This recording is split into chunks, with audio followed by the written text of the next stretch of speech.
Hello friends, welcome to Highinsight Nifty channel. Welcome this side. तो चलिए हम आज के रीजनेबल ट्रेड्स देख लेते हैं, हमें कहाँ पे लेनी थी और ट्रेड कैसे मैनेज करना था। तो ये कल की ट्रेडिंग रेंज थी, एक्सक्यूज़ मी। तो ये ट्रेडिंग रेंज का लो है, ये ट्रेडिंग रेंज का हाई है। हम देख सकते हैं मार्केट यहाँ पे ओपन होता है, उसके बाद फिर मार्केट इमीडिएटली नीचे आता है और फिर मार्केट रैली करता है। अब ये एक जो इनिशियल बार होता है हमारे 5 मिनट का, उसमें इतनी वॉलेटिलिटी होती है कि हम यहाँ पे हम कोई भी ट्रेड नहीं ले सकते हैं। अब जो ट्रेडिंग रेंज है, ट्रेडिंग रेंज के हिसाब से हमारा जो सेल है वो यहाँ पे बन रहा है अपर थर्ड में, और जो बाय है वो हमारा यहाँ पे बन रहा है। तो क्या हम यहाँ पे कहीं पे ऑलराइट, तो अभी हम यहाँ पे कोई बाय नहीं बन रहा। जो भी ट्रेडिंग रेंज का लोअर मिडल थर्ड होता है उसमें मार्केट मैक्सिमम टाइम स्पेंड करता है, पर हमें बहुत बार ट्रेडिंग रेंज में भी हमें पैटर्न देखना है। ये हो सकता है ट्रेडिंग रेंज में कि अगर हायर हाइज बन रहे हैं तो वो एक बुल चैनल हो, तो फिर अगर बुल चैनल है तो हम उसे बुल चैनल की तरह ट्रेड कर सकते हैं, और अगर वो ब्रॉड बुल चैनल है तो उसमें हम सेल भी कर सकते हैं। तो मार्केट रैली करता है, डिसअपॉइंटमेंट है, क्या हम यहाँ पे कोई सेल करने के लिए सोच सकते हैं? तो अभी कोई पैटर्न की क्लियरिटी नहीं है, तो हमारे यहाँ पे कोई भी सेल नहीं बन रहा। उसके बाद फिर एक बियर बार क्लोज होता है, मार्केट यहाँ पे नीचे आता है, यहाँ पे इसके बाद भी हमारा यहाँ पे कोई सेल नहीं है क्योंकि कोई पैटर्न की क्लियरिटी नहीं है। फिर 2 स्ट्रॉन्ग बुल बार्स बनते हैं और एक बियर बार बनता है, बैड फॉलोअप बार है। यहाँ पे हम देख चुके हैं कि यहाँ पे पैटर्न बड़ा है, मार्केट नीचे आया है, काफ़ी डीप पुल बैक है, और यहाँ पे माइक्रो डबल टॉप बना है। क्या हम यहाँ पे सेल कर सकते हैं? तो यस, ये रीजनेबल सेल हो सकता है। पर अगर हम यहाँ पे सेल करें तो हमारे लिए स्टॉप लॉस क्या हो सकता है? एक तो ये ज़रूर हो सकता है कि मार्केट यहाँ से अगर ब्रेक करता है, मान लीजिए, तो ये हो सकता है कि मार्केट यहाँ सडनली रैली करे, ये हाई टेस्ट करें। तो हमें अभी क्लियर स्टॉप लॉस पता नहीं है, पर ये पैटर्न देख के, क्योंकि ये देखिए बार्स बहुत बड़े हैं, इसलिए उतने बड़े बार्स बनने की ज़रूर पॉसिबिलिटी है, पर हमें रीज़नेबल स्टॉप लॉस यूज़ करना है। तो ये पैटर्न के हिसाब से हमारा जो रीज़नेबल स्टॉप लॉस बन रहा है वो ये जो भी बार बना है, मान लीजिए यहाँ से हम देख लेते हैं 167 टू ऑलराइट, तो 147 पकड़ लेते हैं, तो 20 पॉइंट्स, तो 20 पॉइंट्स नीचे हम उतना स्टॉप लॉस यूज़ कर सकते हैं। वो मैं इसलिए यूज़ कर रहा हूँ कि मान लीजिए अगर कोई एक लेग आता भी है अगर, तो फिर हमें स्पेस देना है मार्केट को कि देखिए अगर कोई एक बार बनता है तो यहाँ पे से पुल बैक आए, हो सकता है उसके बाद फिर एक पुल बैक आए। यहाँ से इमीडिएटली सडनली कोई बुल बार बनेगा, उसका ये लो ब्रेक करेगा, वो चांसेस कम है, इसलिए हमें थोड़ा स्पेस देना है, इसलिए हम ये स्टॉप लॉस यूज़ कर रहे हैं। अब हमारे लिए अगर ये सेल करते तो हमारे लिए पहला टारगेट क्या है? जहाँ से रैली आई थी, अब हमारे लिए पहला टारगेट यही है, पर फॉलोअप भी देखना है हमें। तो अगर बार बनता है, मान लीजिए मार्केट यहाँ तक आता है, तो अगर ऑप्शन पे अगर ये टेस्ट नहीं भी कर रहा तब भी ठीक है, हम यहाँ पे कुछ क्वांटिटी बुक कर सकते हैं। रिमेनिंग हमें देखना है फॉलोअप कैसा है। अगर इसे बैड फॉलोअप है, क्या हम एक्सपेक्ट कर सकते हैं कि मार्केट यहाँ से सडनली ब्रेक करेगा, नीचे आएगा? तो उसके लिए हम फॉलोअप डिसेंट चाहिए, उसमें डोजी बार्स नहीं चाहिए। तो ऐसे अगर डोजी बार्स बनते तो हम एग्जिट करने के लिए सोच सकते हैं, या फिर आपको क्लियर रिवर्सल चाहिए तो हम होल्ड कर सकते हैं। फिर देखना है कि क्या यहाँ सच में रिवर्सल आता है, तो मार्केट पुल बैक देता है, उसके बाद फिर इसी लो के पास आता है, तो फिर हम यहाँ पे एग्जिट कर सकते हैं। तो हमारी एंट्री यहाँ पे आप करते हैं या यहाँ पे करते हैं? यहाँ पे हो सकता है थोड़ा चांसेस हमारे बढ़ जाते कि और डीप सेल ऑफ मिल सकता है, तो फिर आप कुछ क्वांटिटी यहाँ पे बुक करने के बाद आप क्लियर जब तक रिवर्सल नहीं आता तब तक वेट कर सकते हो, वो भी तरीका है आपके पास। क्लियर रिवर्सल मतलब जब तक कोई हाइयर लो नहीं बनता है। यहाँ पे फॉलोअप्स देखना है हमें कैसा है। तो फॉलोअप मान लीजिए अगर यहाँ पे डोजी बार बनता, फिर यहाँ पे इमीडिएटली फिर बियर बार बनता, तो वो भी पॉसिबिलिटी है। इसलिए हम हमेशा ही एक लेग को एग्जिट करके अनदर लेग होल्ड करते हैं। उसका रीज़न वही होता है कि अगर मान लीजिए यहाँ पे मार्केट आता है, यहाँ पे आपने कुछ क्वांटिटी बुक कर ली, फिर देखना है यहाँ पे मार्केट क्या करता है। काफ़ी डीप पुल बैक है, एक लेग हम 2 लॉट से भी अगर आप ट्रेड कर रहे हो तो एक लॉट अभी भी आप होल्ड कर रहे हो। उसके बाद फिर मार्केट जब यहाँ पे नीचे आता है, हम एक्सपेक्ट कर रहे हैं कि मार्केट यहाँ से ब्रेक करे, तो यहाँ से ब्रेकआउट करने के लिए ट्राई करता है, पर यहाँ पे लोअर लो है, यहाँ पे क्लोज होता है, तो आप यहाँ पे सेकेंड फिर लॉट एग्जिट कर सकते हो। तो एक तरीका है इसे अपने प्रॉफिट को मैक्सिमाइज़ करने के लिए। फिर मार्केट यहाँ तक रैली करता है, रैली करने के बाद यहाँ से सेल ऑफ आया था, तो हम एक्सपेक्ट कर सकते हैं कि यहाँ से कुछ सेल ऑफ आए। पर अगर मैं ये पैटर्न देखता हूँ, देखिए सिर्फ इसलिए मैं हमेशा कहता हूँ कि कॉन्टेक्स्ट बहुत ज़रूरी है, सिर्फ पैटर्न ज़रूरी नहीं है। अब यहाँ पे ये इंटरेस्टिंग पैटर्न है, जो मैं टिपिकल माइक्रो डबल टॉप बोलता हूँ, ये वैसा पैटर्न है। मार्केट मूव अप, फिर इस पर अप डाउन, फिर अप, फिर डाउन। कि जब मार्केट इसके नीचे जाता है तो क्या हम तब सेल करने के लिए सोच सकते हैं। अगर ये रैली आप देखो तो इसमें बस एक ही बियर बार है, वो भी डोजी बार है, रैली बहुत टाइट चैनल में। इसका मतलब ये है कि जो भी पुल बैक आएगा वो माइनर आने के चांसेस हैं। और हमारे लिए टारगेट्स क्या हैं, पहला टारगेट हमारे लिए यही है कि जहाँ से पहला पुल बैक आया था स्ट्रॉन्ग रैली आई थी। मान लीजिए यहाँ आपने ये बार के नीचे सेल भी किया, यहाँ पे ये वैसे भी कोई डिसेंट सेल सिग्नल बार तो नहीं है, पर मान लीजिए आपने इसके ऊपर जब जैसे मार्केट जाता है आपने यहाँ पे सेल किया, सेल करने के बाद फॉलोअप देखिए, बैड फॉलोअप है। नेक्स्ट बार ऑलमोस्ट टारगेट के पास जा रहा है हमारे, क्या ऑप्शन में कोई मोमेंटम है, कोई भी मोमेंटम नहीं है, बार ऐसे क्लोज हो रहे हैं। तो अगर ऑप्शन में मोमेंटम नहीं है आप मान लीजिए और चैनल टाइट है तो फिर हमें एग्जिट करना है, हमें यहाँ पे होल्ड करके नहीं रखना है। तो आपने अगर लिमिट ऑर्डर पे एंट्री ली है मान लीजिए यहाँ पे, वैसे तो ये कोई डिसेंट सेल सिग्नल बार नहीं है, अगर ये बार इसके लो पे क्लोज, मान लीजिए अगर लो पे भी क्लोज हुआ होता और उसके बाद फिर अगर ऐसे बार्स बनते तो हमें एग्जिट करना है। तो आपके यहाँ पे कहीं पे एंट्री 253 और यहाँ पे आपका एग्जिट होता ये बार पे, क्योंकि ये बार यहाँ पे क्लोज होने के बावजूद हम देख सकते हैं यहाँ पे टेस्ट करने के बावजूद कोई मोमेंटम नहीं है। देखिए आप बाद में सेल करने के लिए सोच सकते हो अगर आपको लगता है कि हाँ सच में कोई पैटर्न बाद में बनता है, मोमेंटम मिलती है, अभी फ़िलहाल नहीं है। इसलिए ये सेल ऑफ आया था, माइक्रो डबल टॉप भी अच्छा है पर ये पैटर्न वीक है और यहाँ पे हमें इमीडिएटली फॉलोअप नहीं मिला है, इसलिए हमने यहाँ पे एग्जिट किए हैं। अब यहाँ पे मार्केट नीचे आता है, फिर हाई वन ट्रिगर होता है। देखिए यहाँ पे कोई भी बार ने पिछले बार का हाई नहीं निकाला है, पहली बार ये बार ने हाई निकाला है। तो इतने सारे बियर बार से तो डेफिनेटली जो भी रिवर्सल आएगा वो माइनर आने के चांसेस हैं। इसका मतलब क्या, मार्केट ऊपर सेलर्स होंगे और सेलर्स फिर नीचे लेके आएंगे। अब हमें ये देखना है कि नेक्स्ट फॉलोअप बार कैसा है। तो फॉलोअप बार नेक्स्ट एक बियर बार है, गुड फॉर द बियर्स। पर उसके बाद नेक्स्ट बार देखिए, नेक्स्ट बार इसके ऊपर रैली कर रहा है। तो ऐसा नहीं है कि मार्केट यहाँ से इमीडिएटली सेल ऑफ दे रहा है, तो एक तो इसके नीचे ब्रेकआउट फेल हुआ है और मार्केट फिर यहाँ से रैली कर रहा है। तो अगर यहाँ से मार्केट रैली कर रहा है, ये हमारे लिए टारगेट्स हो सकते हैं फिर से।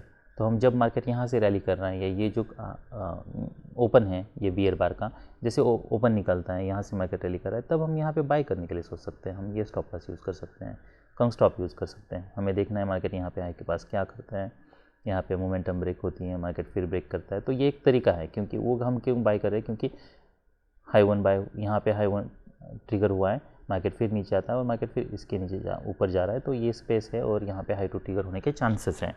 तो मार्केट यहाँ से काफ़ी अच्छा सेल ऑफ देता है। ये हमारे लिए एक वेज बुल चैनल का काम कर सकते हैं। तो मार्केट यहाँ से स्ट्रांगली रैली करता है, उसके बाद फिर डिसेंट सेल सिग्नल बार है, तो हम यहाँ पे सेल भी कर सकते हैं। ये परफेक्ट वेज भी है और बुल चैनल भी है। मैं परफेक्ट वेज इसलिए कह रहा हूँ क्योंकि दोनों में गैप्स देखिए हैं, ऑलमोस्ट सेम है, और सेल ऑफ देखिए हैं, ब्रॉड सेल ऑफ्स हैं। तो अब यहाँ पे आप सेल करके आराम से वेट कर सकते हो। यहाँ पे मल्टीपल कॉन्फिडेंस फैक्टर्स है, कुछ चैनल भी हैं, वेज भी है, तो यहाँ पे सेल कर सकते हो। मिनिमम ये हमें टारगेट रखना है पहला। तो मार्केट यहाँ तक आता है तो यहाँ पे हम कुछ क्वांटिटी बुक कर सकते हैं, रिमेनिंग होल्ड करना है, देखना है कि इसमें कोई रिवर्सल आता है। तो यहाँ पे बियर बार है, उसके बाद फिर डोजी बार है, केस का कोई हाई निकलता है तो ऑप्शन पे नहीं है तो हम होल्ड कर सकते हैं। उसके बाद फिर मार्केट नीचे आता है, अब क्या हम अब होल्ड करना है, तो एक पुल बैक ऑलरेडी आ चुका है, तो ये ज़रूर हो सकता है कि अब अगर ये चैनल है तो ये ट्रेडिंग रेंज में ट्रांजिशन हो सकता है। तो अगर ऐसे एक्सेप्शनली बिग बुल बार बनता है तो यहाँ पे कुछ बायर्स हो सकते हैं, तो रिमेनिंग क्वांटिटी आप यहाँ पे एग्जिट करने के लिए सोच सकते हो और यहाँ पे आप बाय भी कर सकते हो। देखिए ये पैटर्न और ये पैटर्न में क्या समानता है, ये पैटर्न, ये क्या डिफरेंस है। पहली बात तो ये कि जब भी बहुत बड़ा बार है, ऐसा बार बनता है, सपोर्ट के पास है, हम बाय कर सकते हैं, ये हमारे लिए टारगेट हो सकता है। नेक्स्ट टाइम जब मार्केट नीचे आता है, वीक बनती है, तब हम लिमिट ऑर्डर बाय कर सकते हैं। तो यहाँ पे हम स्टॉप ऑर्डर बाय करें ये बार के ऊपर, ये हमारे लिए टारगेट है। इनिशियली हमें इमीडिएटली ये बार के ऊपर, अगर यही इतना बड़ा बुल बार अगर यहाँ पे बनता तो मैं बाय नहीं करता, क्योंकि चैनल बहुत टाइट है, ऊपर सेलर्स होंगे, हो सकता है इमीडिएटली दूसरा सेल ऑफ आए। तो मैं यहाँ पे इसलिए ये बार पे बाय कर रहा हूँ। नेक्स्ट टाइम मैं बाय क्यों कर रहा हूँ यहाँ पे लिमिट ऑर्डर में इसके नीचे, एक रीज़न मैंने ये बताया था कि इसके नीचे ब्रेकआउट फेल हो रहा है। दूसरा रीज़न ये भी है कि यहाँ से पुल बैक आया है, इसका मतलब ही ये है कि अगर ये ब्रेकआउट था और ये पुल बैक है तो जैसा पुल बैक में क्या होता है कि जो भी सेलर्स हैं वो पुल बैक पे सेल करते हैं, न्यू लो पे प्रॉफिट बुक करते हैं, इसलिए हम यहाँ पे एक्सपेक्ट कर सकते हैं कि अगर न्यू लो बनाए तो यहाँ पे बायर्स आ सकते हैं, इसलिए नेक्स्ट जो बाय मैंने बोला था वो यहाँ पे बोला था। अब ये पैटर्न, अगर हम ये पैटर्न देखते हैं तो वो पैटर्न में क्लाइमैक्स था, इसलिए वहाँ पे ज़्यादा चांसेस थे, यहाँ पे रिस्क बहुत ज़्यादा है, इसलिए मैंने यहाँ पे बाय करने के लिए नहीं सोचा। जब मार्केट स्ट्रांगली सेल ऑफ करता है 20 और मोर बार्स और सपोर्ट के पास होता है, यहाँ पे कोई क्लियर सपोर्ट नहीं है और सपोर्ट है भी, तो हमारे लिए समझ सकते हैं कि ये एक सपोर्ट का काम कर सकता है। यहाँ से स्ट्रांग रैली आई थी, तो ये ऑलमोस्ट हायर लो है और ये टाइट चैनल में है, तो ऊपर सेलर्स होंगे, तो वैसे होता है इमीडिएटली मार्केट नीचे आता है, इसलिए मैं यहाँ पर बाय करने का नहीं सोच रहा हूँ। अब पुल बैक आता है, अब यहाँ पे ये स्ट्रांग बियर बार है और ये हमारा जो चैनल था वो चैनल के ऑलमोस्ट हम 50% में है, तो ये बाइंग जोन में आ गए हैं, इसलिए फिर मैं यहाँ पे लिमिट ऑर्डर बाय करने के लिए सोच सकता हूँ। टारगेट क्या हो सकता है, यही हो सकता है। अगर मान लीजिए मार्केट यहाँ तक जाता है और ये बार क्लोज होता है, उसके बावजूद अगर कोई यहाँ पे ऑप्शन पे मोमेंटम नहीं है तो डेफिनेटली मैं कुछ क्वांटिटी यहाँ पे बुक करूँगा, देखूँगा वहाँ पे क्या बाकी कोई रिवर्सल आता है। अगर नहीं तो फिर यहाँ पे जैसे मार्केट साइडवेज जाने लगता है, इसके ऊपर ब्रेकआउट होता है, ब्रेकआउट होने के बाद ऐसे बार्स बनने लगते हैं, तो फिर मैं एग्जिट करने के लिए सोचूंगा। हो सकता है मार्केट यहाँ से ब्रेक भी करे, यहाँ से स्ट्रांग भी ब्रेक करे, तो वो कोई पैटर्न की क्लियरिटी यहाँ पे नहीं है। जब मार्केट साइडवेज जाता है, फॉलोअप हमें क्लियर चाहिए, स्ट्रांग चाहिए, तब हम होल्ड कर सकते हैं। एग्जिट के लिए कंडीशन क्या हो सकती है, कंटिन्यूसली कोई बियर बार्स बनते जाएँ, 2 बियर बार्स बने उनका लो निकालें, या फिर अगर न्यू ब्रेकआउट होता है तो उसके बाद कोई माइक्रो डबल टॉप का पैटर्न बने, तो ये भी एक माइक्रो डबल टॉप का पैटर्न है। अब ये कैसे हुआ, तो market mood up down up, तो ये कोई स्ट्रांग पैटर्न नहीं है, यहाँ से कोई कॉन्जिक्यूटिव, यहाँ से कोई ब्रेकआउट नहीं हो रहा, इसलिए हमारा वहाँ पे एग्जिट बन रहा था, यहाँ पे और कोई हमारा बाय नहीं बन रहा। अब यहाँ पे क्या हम बाय कर सकते हैं, तो जैसे मैंने बताया हमारे लिए अब सपोर्ट, कौन सा सपोर्ट का काम कर सकता है, ये कर सकता है। अब हायर लो भी हो सकता है, लोअर लो भी हो सकता है। अगर हायर लो पे कोई अगर डिसेंट पैटर्न बन रहा है तो हम हायर लो पे बाय करने के लिए सोचते हैं। यहाँ पे क्या हम बाय करने के लिए सोच सकते हैं, क्या हम एक्सपेक्ट कर सकते हैं कि हाँ मार्केट कुछ रैली कर सकता है ये बार पे, तो यहाँ पे देखिए कोई बुल बार भी नहीं है, कैसे सोचे, तो यहाँ पे बाय नहीं हो सकता। फिर मार्केट नीचे आता है, मार्केट मूव डाउन अप, ये बार पे फिर डाउन फिर अप, उसके बाद फिर मार्केट यहाँ पे नीचे आ रहा है। अब जब मार्केट यहाँ से ऊपर जा रहा है तब क्या मैं बाय करने के लिए सोच सकता हूँ, तो यस, तो मैं बाय करने के लिए सोच सकता हूँ। अब मैं यहाँ पे बाय कर रहा हूँ तो मेरे लिए 180, मैं ये स्टॉप लॉस यूज़ करूँगा 70 का ऑलमोस्ट। मेरे लिए टारगेट क्या होगा, तो पहला टारगेट EMA ही होगा, ये हाई होगा, तो यहाँ पे कहीं पे बाय कर रहा हूँ तो यहाँ पे मैं कुछ क्वांटिटी बुक करने के लिए सोच सकता हूँ इसी बार पे, फिर रिमेनिंग मैं होल्ड करूँगा।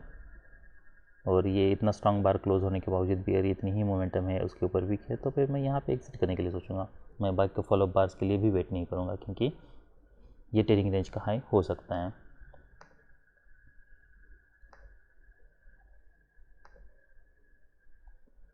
और अगर मान लीजिए यहाँ पे आपने कुछ क्वांटिटी बुक की है और आप अगर होल्ड कर रहे हो, देख रहे कोई, पर देखिए मोस्ट प्रोबेबली यहाँ पे अगर जाने के बाद भी अगर मार्केट अगर इमीडिएटली नीचे आने लगता तब भी मैं यहाँ पे रिमेनिंग क्वांटिटी फिर एग्जिट कर लेता, क्योंकि ये ट्रेडिंग रेंज का हाई है। तो मैं एक्सपेक्ट करूँगा कि यहाँ से कोई स्ट्रॉन्ग ब्रेकआउट मैं एक्सपेक्ट नहीं कर रहा हूँ। 2 बार्स के बाद अगर एक आपको लगता है कि फॉलोअप आ सकता है, हम वो पॉसिबल है इतने स्ट्रॉन्ग बार से, इसलिए ये स्ट्रॉन्ग बार है इसलिए। पर अगर बार्स पे वीक बन रहे तो फिर मैं आल एग्जिट, तो ये कितना भी बड़ा बार हो पर अगर वीक है, सपोर्ट रेजिस्टेंस के पास है, तो मैं वहाँ पे एग्जिट करने के लिए सोचूंगा। तो ये जो पैटर्न था, ये पैटर्न पे मेरे लिए जो रीज़नेबल ट्रेड्स थे हमारे लिए, वो एक सेल ये था। फिर नेक्स्ट जो मैंने बताया, यहाँ पे डबल बॉटम पे एक हम बाय ले सकते थे, यहाँ पे कोई बाय कोई सेल नहीं बन रहा, यहाँ पे हमारा कोई सेल भी नहीं बन रहा, यहाँ पे भले डबल टॉप बना है। अब क्या हम ये कह सकते हैं, यहाँ से ये 2 स्ट्रॉन्ग बियर बार से हैं, यहाँ पे मार्केट ऊपर ब्रेकआउट फेल हो रहा है, तो जब मार्केट इसके नीचे जा रहा है तो क्या हम ये सेल करके ये एक्सपेक्ट कर सकते हैं यहाँ पे नीचे है, नहीं करना है। अगर वैसे पैटर्न की क्लियर थी, मार्केट यहाँ पे सेल ऑफ देता, अगर यहाँ से सेल ऑफ देता, फिर नेक्स्ट टाइम अगर कोई सेल ऑफ देता तब हम सोचते हैं, अभी नहीं है, हमें नहीं पता ये मार्केट नीचे आने वाला नहीं आने वाला, मैं यहाँ पे बाय करने के लिए नहीं सोचूंगा। मुझे नहीं पता कि क्या यहाँ से मार्केट रैली करने वाला है, इसके नीचे वीक है उसके बावजूद भी। तो जब पैटर्न की क्लियरिटी नहीं हो तब हम वेट कर सकते हैं। अगर मान लीजिए यही रैली करता, फिर मार्केट यहाँ पे रैली करता, फिर नीचे आता, यहाँ पे कोई डोजी बार बनता, उसका हाई निकलता, तब मैं बाय करने के लिए सोचता और ये टारगेट एक्सपेक्ट करता। ये पैटर्न मैं नहीं ट्रेड कर सकता, ये मैं सेल कर सकता हूँ। जैसे मैंने बताया ये टारगेट है हमारे लिए, यहाँ पे देखना था, ये भी हमारे लिए एक से बाय था, ये हमारे लिए टारगेट था, यहाँ पे हमारा बाय नहीं बन रहा था, अगर यहाँ पे डिसेंट बाय सिग्नल बार होता तो मैं EMA देखता है, मेरे पास अगर डिसअपॉइंटमेंट है आई एग्जिट। फिर नेक्स्ट मार्केट नीचे आता है, यहाँ पे मैं इमीडिएटली, क्या मैं ये बार पे इमीडिएटली कहीं पे बाय करने के लिए सोचता, मार्केट में अप डाउन फिर डाउन, तो क्या मैं एक्सपेक्ट करता कि हाँ यहाँ से मार्केट फिर बुल बार बनेगा, फिर मार्केट रैली कर सकता है। तो यहाँ पे ये कोई डिसेंट बाय सिग्नल बार नहीं है, और जैसे हमें पता है यहाँ से मार्केट ऑलरेडी EMA से रेजिस्टेंस ले चुका था, तो यहाँ पे रिस्क बहुत ज़्यादा है, इसलिए मैं यहाँ पे सेल बाय करने के लिए नहीं सोचूंगा इमीडिएटली, अगर मार्केट रैली भी करता है तब भी। नेक्स्ट बार मैं ये सोच सकता हूँ, देखिए ये जो बार है, अगर मैं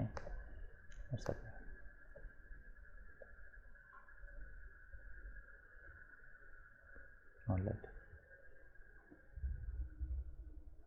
तो क्या हम यहाँ पे बाय करके ये स्टॉप लॉस यूज़ कर सकते हैं, ये लो है, तो यहाँ से हम एक्सपेक्ट कर सकते हैं कि हाँ EMA टेस्ट कर सकता है, तो वो हो सकता है, वो भी एक ऑप्शन है हमारे पास, वो हम सोच सकते हैं। पर अगर ऐसे डिसअपॉइंटमेंट है तो क्या हमें इमीडिएटली एग्जिट करना चाहिए, तो हम फॉलोअप बार के लिए वेट कर सकते हैं। देखिए हमने अब हमारे पास स्टॉप लॉस क्लियर है। बहुत बार अगर मार्केट बहुत स्ट्रांग मोमेंटम है ना, तब आपको होल्ड नहीं करना है, तब एक ही बार काफ़ी है हमारे लिए डिसअपॉइंटमेंट। पर यहाँ पे हम होल्ड कर सकते हैं। अब क्यों कर सकते हैं, क्योंकि हमें पता है मार्केट वेज में है, वेज बना है, तो और एक लेग आ सकता है, यहाँ पे कोई डबल बॉटम बन सकता है, फिर मार्केट रैली कर सकता है, तो वो भी एक तरीका है हमारे पास, इसलिए हम यहाँ पे वेट कर सकते हैं। तो सब रीजनेबल ट्रेड्स थे निफ्टी बैंक में। अभी हम निफ्टी 50 देख लेते हैं। ऑलराइट, तो ये निफ्टी 50 का चार्ट है। मार्केट ओपन होता है, यहाँ पे एक, क्या हम इसे कह सकते हैं कि ये कोई माइक्रो डबल टॉप है, तो ये उसका ही वेरिएशन है, कंप्यूटर इसे डबल टॉप की तरह ही रीड करते हैं, पर हमें इसे ट्रेड नहीं करना है। इसे हमें ट्रेड क्यों नहीं करना है, देखिए पहली बात तो ये कि मार्केट यहाँ से 2 स्ट्रॉन्ग बुल बार्स बना चुका है, और एक गैप अप और एक लेग आ सकता है। अगर हम यहाँ पे कहीं पे भी अगर बाय करने के लिए सोच रहे हैं मान लीजिए, तो फिर आपका स्टॉप लॉस क्या होगा, तो ये जितना भी बार है मान लीजिए आपको उसको नीचे प्रोजेक्ट करना होगा। तो ये 143, इसका है 133, तो 10 पॉइंट्स 123, इसका लो क्या है 124 हम देख सकते हैं, इसका लो 122। ऑलराइट, तो उसके बावजूद हमारा, वैसे तो हम होल्ड नहीं करते, पर अगर हम लेते तब भी हमारा स्टॉप लॉस हिट हो जाता। पर यहाँ पे हमें बाय सेल इसलिए नहीं करना है, या ये बार के बाद हमें यहाँ पे पुट बाय इसलिए नहीं करना है क्योंकि ये डोजी बार है, ब्रेकआउट, ये ब्रेकआउट पॉइंट है, तो हो सकता है मार्केट यहाँ पे नीचे आए और कोई हाई बनाए। तो यहाँ पे अगर ये यहाँ पे सेलिंग प्रेशर नहीं, अगर यहाँ पे मान लीजिए सेलिंग प्रेशर होता जैसे हम निफ्टी बैंक पे पैटर्न बनाता और यहाँ पे एट द सेम हाई अगर पैटर्न बनता, तब हम, और यहाँ पे डिसेंट सेल सिग्नल बार होता, that sell signal bar is closing on its low, तब हम सोचते हैं ये डोजी बार में हमें ये सब नहीं करना है क्योंकि इसमें रिस्क होती है। तो हम देख सकते हैं, हम यहाँ पे अगर आप, ऑलराइट, तो ये बार था, ओके एक्सक्यूज़ मी, मैं ये समझ रहा था, पर ये बार था, और हम देख सकते हैं इनकेस अगर आप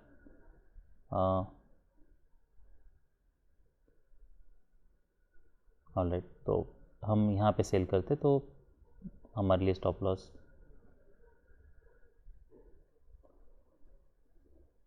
ऑलराइट, तो ये जो आप ऐसा मान लीजिए कि और एक लेग ज़रूर आ सकता है, तो ये बार था, तो ये बार को ही फिर हम नीचे प्रोजेक्ट करके उतना स्टॉप लॉस हमें यूज़ करना होता। पर यहाँ पे ऑप्शन में मोमेंटम है, तो 140 130 10 पॉइंट्स, तो यहाँ पे कहीं पे हमें 120 स्टॉप लॉस यूज़ करना पड़ता, फिर मार्केट यहाँ पे रैली करता, फिर यही टारगेट था, तो हमें यहाँ पे ऑलमोस्ट ब्रेक इवन पे एग्जिट करना पड़ता। अगर हम सेल करते तब भी, तो हमारा स्टॉप लॉस हिट नहीं होता, हम इसे एटलीस्ट प्रॉफिट में क्लोज करते हैं। एनीवेज, पर यहाँ पे हमारा सेल नहीं बन रहा था, फिर यहाँ पे मार्केट रैली करता है, यहाँ पे हमारा ना तो कोई सेल बन रहा है, ना तो कोई 3 बार के बाद कोई सेल नहीं बन रहा। यहाँ से मार्केट ने रैली की, यहाँ से रैली किया, EMA से क्या रैली कर सकता है, पर इतने स्ट्रॉन्ग बार के बाद मैं यहाँ पे सेल नहीं करूँगा। और एक लेग मैं एक्सपेक्ट करता हूँ, तो और एक लेग आता है, 2 स्ट्रॉन्ग बियर बार्स हैं, तो और एक लेग आ सकता है। और एक लेग मतलब क्या, कि जो भी रिवर्सल आएगा वो माइनर आ सकता है, उसके बाद फिर ऊपर सेलर्स हो सकते हैं, तो मार्केट यहाँ पे नीचे आता है। अब यहाँ पे मार्केट नीचे आता है, फिर रैली करने लगता है, और ये जो पैटर्न है इसे हम कह सकते हैं कि ये टाइट ट्रेडिंग रेंज था, इसके नीचे ब्रेकआउट फेल हो चुका है, और अगर मार्केट रैली करता है तो ये हाई टेस्ट हो सकता है। तो ये हमारे लिए टारगेट्स है। तो क्या हम बाय कर सकते हैं? तो हम ठीक है, अब हम अगर ऐसे बार बनता है तो हम यहाँ पे मार्केट रैली कर रहा है तो हम यहाँ पे बाय करने के लिए सोच सकते हैं। हमारे लिए स्टॉप लॉस क्या होगा? तो हमारे लिए स्टॉप लॉस अब हम यही इसी का ही लो यूज़ करेंगे। हम एक्सपेक्ट कर रहे हैं कि यहाँ से इमीडिएटली मार्केट रैली करें, तो मार्केट यहाँ से रैली करते हैं, ये हमारे लिए टारगेट्स हैं। तो आपने यहाँ पे कहीं पे बाय करते तो ये ऑलमोस्ट टारगेट के पास यहाँ पे हम कुछ क्वांटिटी बुक करते, फिर रिमेनिंग जैसे मार्केट यहाँ पे नीचे आता है हमें देखना है ये जो रिवर्सल आएगा वो माइनर आने के चांसेस हैं। तो यहाँ पे फिर 1-2 बार मार्केट यहाँ से रैली करता है, उसके बावजूद ये इसका हाई ब्रेक करता है, फिर भी ऑप्शन पे देखिए यहाँ पे कोई मोमेंटम नहीं है, तो हम यहाँ पे कहीं पे हम एग्जिट करने के लिए सोचते हैं। तो हमारे लिए जो रीजनेबल बाय था तो वो ये था। उसके बाद फिर एक वेज बनता है। देखिए यहाँ पे हमारा कोई बाय नहीं बन रहा, ये अगर ऐसा बार भी बनता है तब भी हम ऑप्शन पे देखिए, ऑप्शन पे कोई मोमेंटम नहीं है, हमारे यहाँ पे कोई बाय नहीं बन रहा। फिर यहाँ पे वेज बनता है तो क्या हम यहाँ पे सेल कर सकते हैं? तो सेल करना भी रिस्की है क्योंकि कोई सेलिंग प्रेशर नहीं है, तो जो भी रिवर्सल आएगा वो माइनर आने के चांसेस है और टारगेट्स यही लो होने वाले हैं। हम देख सकते हैं यहाँ पे सेल करेंगे तो क्या प्रॉफिट मिलेगा, बस 2-3 पॉइंट्स, तो कोई मतलब नहीं है। फिर मार्केट यहाँ पे नीचे आता है, ये इंटरेस्टिंग पैटर्न है, बियर बार बुल बार, बियर बार बुल बार, बियर बार। अब क्या हो सकता है? EMA टच है, 20 और मोर बार्स मार्केट ओपन है, ऊपर EMA के ऊपर सस्टेन कर रहा है, बायर्स यहाँ पे बायर्स हो सकते हैं। पर अगर मोमेंटम ना हो तो देखिए ये परफेक्ट एग्जांपल है, आपने बाय किया मान लीजिए यहाँ पे अच्छा खासा बुल बार बनने के बावजूद भी कोई मोमेंटम नहीं है। नेक्स्ट बार क्या हम वेट कर सकते हैं? हम देख सकते हैं क्या होता है। तो नेक्स्ट बार बियर बार बनता है, फिर मार्केट जैसे यहाँ पे ऊपर जाने लगता है हम यहाँ पे एग्जिट करने के लिए सोच सकते हैं। कोई मोमेंटम ही नहीं है यहाँ पे, तो हमें इमीडिएट मोमेंटम चाहिए। अगर मोमेंटम नहीं है तो फिर हमें एग्जिट करना है, हमें होल्ड करके नहीं बैठना है। कभी कभी मोमेंटम लेट आती हैं तो फिर बाद में एंट्री करने के लिए हम सोच सकते हैं, पर अभी फ़िलहाल ये पैटर्न में अगर ऐसे बार्स बन रहे हैं तो फिर हमें होल्ड नहीं करना है। फिर मार्केट यहाँ पे नीचे आता है, यहाँ पे ये डबल टॉप होना चाहिए था पर इसको ब्रेक करने लगता है और तो यहाँ पे कोई हमारा बाय नहीं बन रहा, पर ये जब ब्रेक होता है तब हम यहाँ पे बाय ले सकते हैं, ये रीजनेबल बाय होता है। यहाँ से जैसे मार्केट एक्सीलेट कर रहा था हम बाय कर सकते हैं। तो मार्केट यहाँ पे ब्रेक करता है, फिर ये डिसअपॉइंटमेंट है, इसके नीचे जब मार्केट जाता है तब ये बार पे हम कुछ क्वांटिटी बुक कर सकते हैं, रिमेनिंग हम यहाँ पे एग्जिट कर सकते हैं। फिर यहाँ पे डबल बॉटम पे हम एक बाय ले सकते हैं। मोमेंटम देखना है, टारगेट्स क्या हमारे लिए यही है, ये हाई है। तो अगर आप यहाँ पे कहीं पे बाय कर रहे हो तो हमें फॉलोअप कैंडल्स भी देखना है, तो फॉलोअप कैंडल्स बैड है। उसके बाद फिर मार्केट नीचे आता है, फिर यहाँ पे क्लोज देता है, तो हमें पता है यहाँ पे कोई हमें मोमेंटम नहीं मिल रहा, तो रिवर्सल आता है तो वो डीप हो सकता है, इसलिए हमें यहाँ पे एक एग्जिट करना है। नेक्स्ट डोजी बार बनता है, मार्केट इसके ऊपर एक्सेलेट कर रहा है कि हम बाय कर सकते हैं। फॉलोअप देखना है, अगर कोई मोमेंटम ही नहीं है तो एग्ज़िट। तो रीज़नेबल ट्रेड्स लेने के बाद भी हमें बहुत सारे ट्रेड्स में कोई मोमेंटम नहीं मिला है। तो पहला जो रीज़नेबल ट्रेड था जैसे मैंने बताया यहाँ पे एक था, फिर नेक्स्ट जो था वो यहाँ पे बाय ले सकते पर यहाँ पे कोई हमें मोमेंटम ही नहीं मिलती। उसके बाद फिर मार्केट जब इसके ऊपर ब्रेक करता है, वैसे तो हमारा यहाँ पे बाय बनना चाहिए था, पर ये बार इसके बाद मैं एक्सपेक्ट करूँगा कि कोई रीज़नेबल पैटर्न बने जिससे हम ट्रेड करें। क्या मैं ये स्मॉल बार है, क्या इसके ऊपर बाय करने के लिए सोचता है? ट्रेडिंग नहीं, हाई के पास मैं नहीं चाहूँगा। तो जब ब्रेकआउट होता है, स्ट्रॉन्ग ब्रेकआउट है, तब हम सोच सकते हैं। उसके बाद फिर नेक्स्ट यहाँ पे एक बाय था जो हमें यही एग्ज़िट करना था और यहाँ पे एग्ज़िट करना था। ये सब रीज़नेबल ट्रेड्स थे निफ्टी 50 में। That's all I have for today, bye.